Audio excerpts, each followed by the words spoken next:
अस्सलाम वालेकुम students, welcome back to my YouTube channel. Hope आप सब लोग खैरियत से होंगे। आज हमने पार्ट 301 का लेक्चर नंबर 6 कवर करना है, जिसका टॉपिक हमारे पास है खिलाफत मूवमेंट।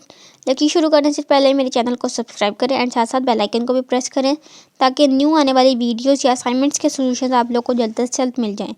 अगर आपको ये हाईलाइटेड हैंडआउट्स चाहिए तो डिस्क्रिप्शन में व्हाट्सएप ग्रुप लिंक दिया हुआ है, आप लोग वो ज्वाइन कर सकते हैं, मैं आपको ये प्रोवाइड कर दूँगी।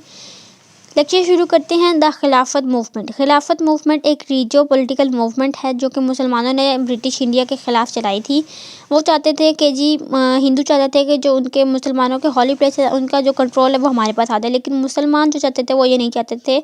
वो कहते थे ये मुसलमानों की जगह हैं और मुसलमानों को ही इनको जो है लुक आफ्टर करना चाहिए। Turkey sided with Germany in World War 1। तुर्की ने जर्मनी का साथ दिया इन वर्ल्ड वॉर 1 में। ये आपसे एमसीक्यू में पूछा जा सकता है। It was a peak period from 1919 to 1922, casting demonstration, boycott and other pressure by two major communities, the Hindus for the and the Muslims.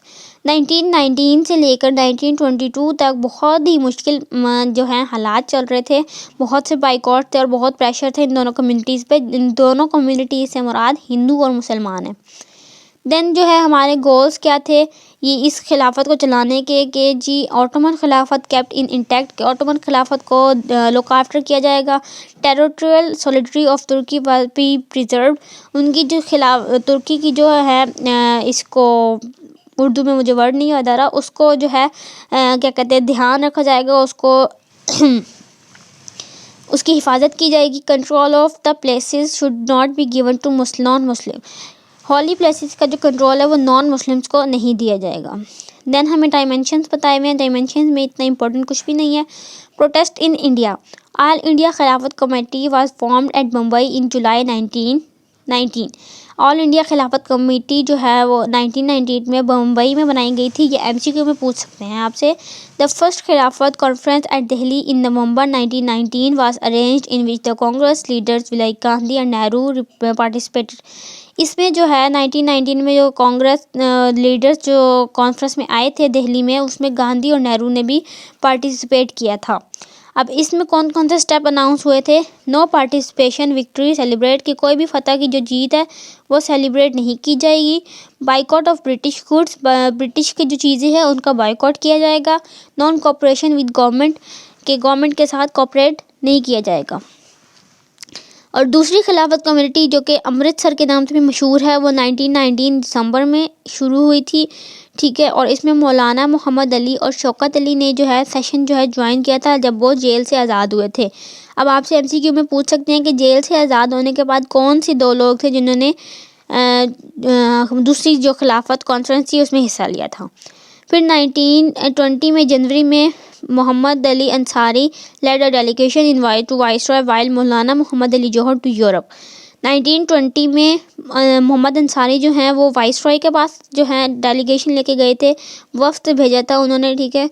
और मौलाना मोहम्मद अली जौहर ने यूरोप गए थे, ठीक है। तो ये भी एमसीक्यू में पूछ सकते हैं। एमसीक्यू में तो बहुत छोटी छोटी चीज़ें भी आप लोगों से क्विज़ेस में पूछ सकते हैं, ठीक है। Rowlatt act 1919। Rowlatt act was a black law introduce in India. एक ब्लैक लॉ जो कि इंडिया ने इंट्रोड्यूस करवाया था उसको कहते हैं रॉलेट एक्ट।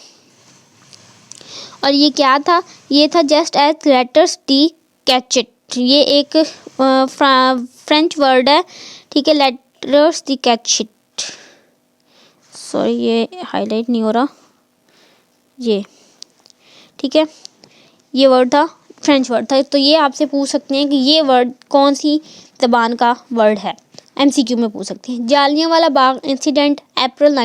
देन नेक्स्ट हमारे पास है नॉन कोऑपरेशन। उनके टाइटल रिटर्न कर दिए गए, बाइकआउट कर दिया गया, कोर्ट्स का जॉब से रिज़ाइन दे दिया गया, मिलिट्री जॉब से और पुलिस से रिज़ाइन दे दिया गया और उनके टैक्स पे करने से मना कर दिया गया। फिर एक खिलाफत की कॉन्फ्रेंस कराची में 1921 में हुई थी जिसमें तुर्की सुल्तान ने भी पार्टिसिपेट किया था। तो ये भी पूछ सकते हैं कौन सी कॉन्फ्रेंस में तुर्की सुल्तान ने पार्टिसिपेट किया था। फिर हिजरत मूवमेंट थी। हिंदुओं ने एक अपनी जगह जो है दारुल हरब के नाम से मशहूर कर दी थी। दारुल हरब वो जगह है जहाँ मुसलमान अलाउ नहीं थे जो कि अपने रिलीजियस प्रैक्टिसेस कर सकें। तो इस सिलसिले में मुसलमानों ने माइग्रेशन शुरू कर दी अफ़गानिस्तान की तरफ, तो ये हिजरत मूवमेंट कहलाती है। फिर एंड ऑफ मूवमेंट मतलब कि जो खिलाफत मूवमेंट है वो एंड हो गई थी और इसमें इंपॉर्टेंट कुछ भी नहीं है। डेवलपमेंट्स इन तुर्की, तुर्की में कौन कौन सी डेवलपमेंट्स हुई। 1922 अतारुक के burst as a national leader and restricted power of sultan. Ataturk जो है वो आ गया एज अ नेशनल लीडर बन के आ गया और उसने जो है पावर रिस्ट्रिक्टेड, उसने जो सुल्तान की पावर है उसको रिस्ट्रिक्ट कर दिया था। ठीक है। देन इन मार्च 1924 खिलाफत वाज अबॉलिश्ड। 1924 में खिलाफत को ख़त्म कर दिया गया था। देन हमें कंक्लूजन्स बताई हुई, कंक्लूजन हमें पढ़ने की ज़रूरत नहीं है। ये लेक्चर ख़त्म हो गया। नेक्स्ट लेक्चर में मिलेंगे। टिल देन अल्लाह हाफिज़।